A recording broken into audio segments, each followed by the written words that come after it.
Gracias.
Interior એરિયામાં ભગવાન પ્રત્યે આપણે શ્રદ્ધા રાખી તમે આટલી મોટી સંખ્યામાં ભગવાનની ભક્તિમાં હાજર અને મને જે મોકો આપ્યો છે સતીશભાઈનો પ્રથમથી જ્યારે રાજકીય જીવનની ત્યારથી આપણા પ્રેમ છે અને રહેશે એવી એમની પાસે આશીર્વાદ અને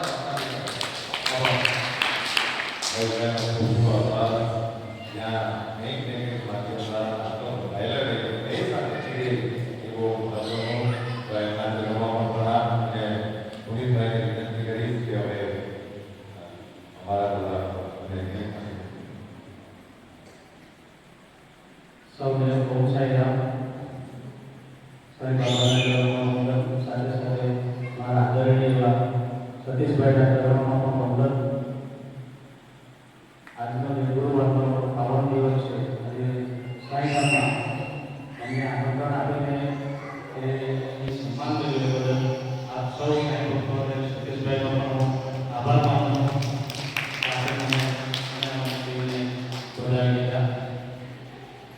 છેલ્લા દિવસથી આપ સૌએ જોયો છે એક બહુ ચર્ચાનો વિષય છે પાર્ટી તાલુકામાં ભાજપ પરમાં એક સમય એવો બી આવ્યો કે અમને બદનામ કરવામાં કોઈ કસર બાકી નહીં. બધા જે બી બિઝનેસ સંતોષી માણસોએ ખૂબ જ જોરશોરથી પ્રચાર કર્યો, કાવતરા કરવાની કોશિશ કરી. બાબાને જવાબ જાહેર કરીને આપણે વાત બરોબર મારા મિત્રો મારા દોસ્તો બધા પૂછતા હતા કે આટલું બધું થયું, પ્રમુખ પદ મળવાના એક અઠવાડિયા પહેલા પાર્ટીમાંથી નોટિસ આપવામાં આવી કે તમને કેમ પાર્ટીમાં રાખવા, તમે પાર્ટીનું સ્વીચ બંધ કર્યું છે, અહીંયા સુધીનું ઉપરથી કહેવામાં આવ્યું. છતાં બી મારા દોસ્તો પૂછતા કે તમે કામ કરવાનું ચાલુ કેમ નહીં? આ તો હવે તો આપણું તો બધું પતી ગયું. મેં ત્યારે કહ્યું કે બાબાએ 15-20 દિવસ પહેલાં જવાબ આપી દીધો છે. બાબાએ અહીંયાથી આપણને જવાબ મળી ગયેલો કે તમારે કોઈ ચિંતા કરવાની નથી, જે હશે એ કરવાનું જ છે. અમે કામ કરતા રહ્યા અને એક અઠવાડિયા પહેલાંથી અમને નોટિસ દ્વારા જાણ કરવામાં આવેલી અને પાર્ટીથી કાઢવા સુધીની વાત આવેલી. એક પાર્ટી અમને અઠવાડિયા પછી પ્રમુખ બનાવ્યો. આશીર્વાદ બી છે. આવનાર સમયમાં આપણે સૌ સાથે મળીને આપણા વિસ્તારને ગૌરવ લઈએ તો ખોટું નથી. તો આ એક સાયગામ હવે ખાલી નામથી જ સાયગામ એક સંકલાઈ કેવું પડે. સાયગામ એટલે અહીંયા બધા લોકો જોડાઈને જે સારી રીતે અહીંયા સુંદર વ્યવસ્થા સતીશભાઈ કરી છે એના આપણે આજના સમયમાં કેવી રીતે વિકસિત કરીએ કે આપણે સૌ સાથે મળીને કરવાનું છે. ખૂબ જ સમય પણ થયો છે, વધારે સમય નહીં. સૌને મારું સાહેબ આવનાર સમયમાં કંઈ પણ તમને અમારા લોકો કામ હોય તો તમે રાત્રે રડી રાખીને આજે અમે સૌ સાથે મળીને કામ કરીશું. ઓમ સાહેબ અને બધા આવેલા આગળ ખૂબ ખૂબ ધન્યવાદ. તાળીઓથી સન્માન આપીએ. ત્યારે બધા ભાવનાથી આવ્યા. હવે થોડા સમયમાં આપણા પંચાયત સાહેબની અંદર સદાવ્રત ચાલવાનું છે અને એના માટે શહેરનું કામકાજ ચાલુ છે. તો બધાએ થોડીક સેવા કરવા માટે પણ કદાચ બધાને બોલાવવા પડે તો બધા સમય કાઢીને સેવા કરવા માટે પણ આવજો. બધાને જાણ કરો. તો રાત મધરાત કે ગમે ત્યારે સેવાની જરૂર પડે તો બધા જ ભક્તો આવજો. એ બધાના ઘરમાં પ્રાર્થના. તો બધા જ ભક્તો દર્શન કરીને આરતી લઈને પછી બધા પ્રસાદમાં જજો.